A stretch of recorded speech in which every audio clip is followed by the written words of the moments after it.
once you've looked at the headline, compared it to the main points of the article, and seen do the two line up, you need to take two more steps. Well, the next two steps really to kind of understand how much sort of credence to give this article. First, let's look at the evidence.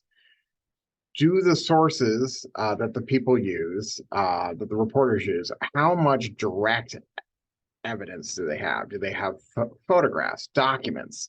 Do they have eyewitness testimony? Is it secondhand rumor? Is it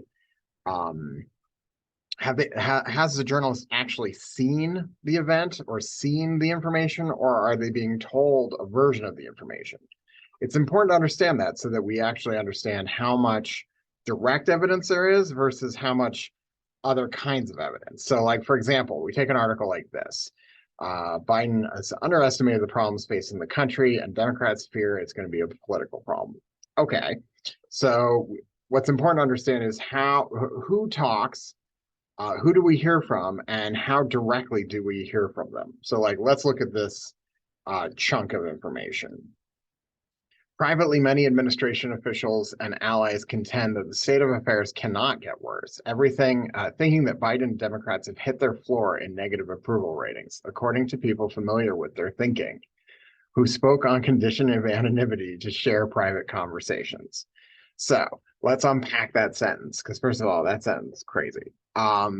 Privately, administration officials and allies, but according to whom? Well, according to people familiar with the thinking of administration officials and allies. So are they the people? Or, I mean, that doesn't say they are. What it says is they're people who know what those people are thinking, which, how do they know what they're thinking?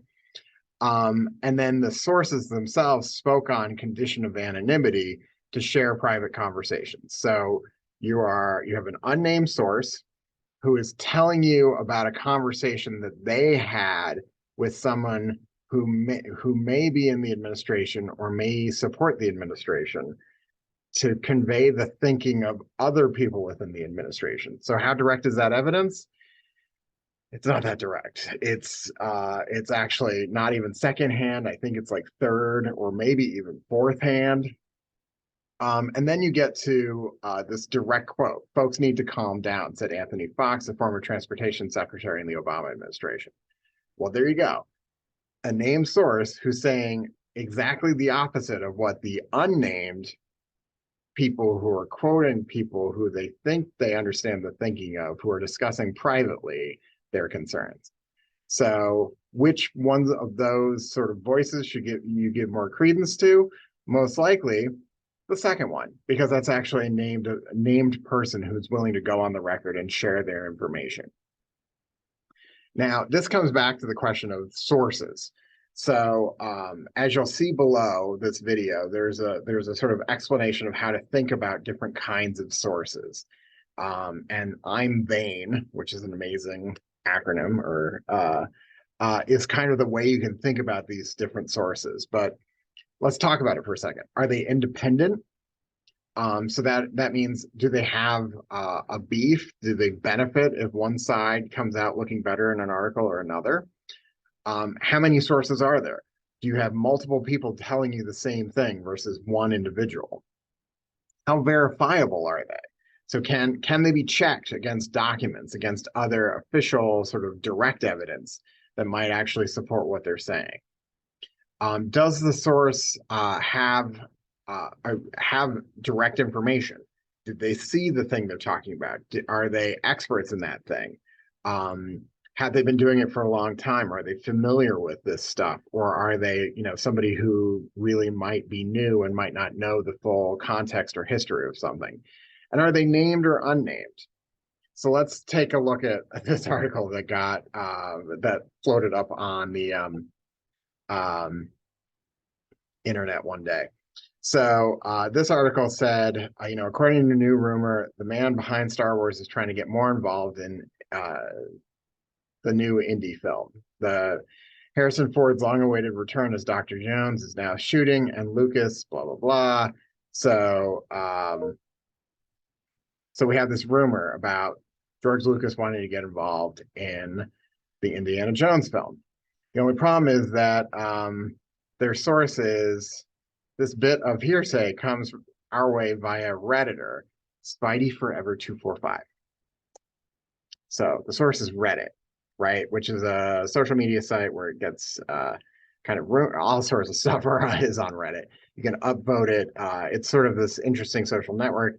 And so Spidey Forever 245 wrote this. What I know about the movie. Okay. And George Lucas wants to be involved, blah, blah, blah. Lucas, blah, blah, blah. Disney won't let him on the screen or on the set. Who is this person? How do we evaluate their source? Spidey Forever 245, are they reliable? We don't really know, right? And yet this article chooses to give them and make them somewhat legitimate, even though they say it's hearsay, even though they say it's rumor, they choose to publish it, which is echoing this post, right? Which doesn't even have a lot of upvotes, let's be honest. So we need to understand, who is the source? Are they somebody who hates George Lucas? Are they somebody who hates Disney? Do they actually have any direct knowledge? Were they on the set? None of that we can get from that Reddit post.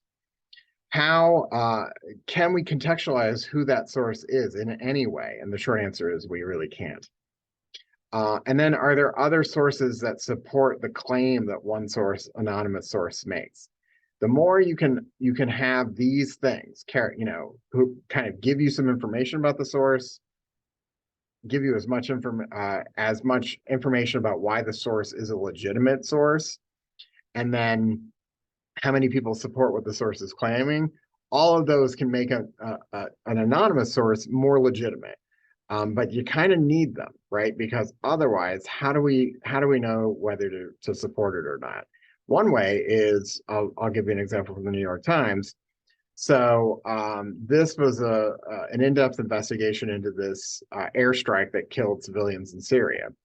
And when we look at how the New York Times describes it, they try to explain what they have and what they don't have, right? So the New York Times, pieced together by the New York Times over months from confidential documents and descriptions of classified reports, as well as interviews of personnel directly involved and officials with top secret security clearance who discussed the incident on condition that they wouldn't be named.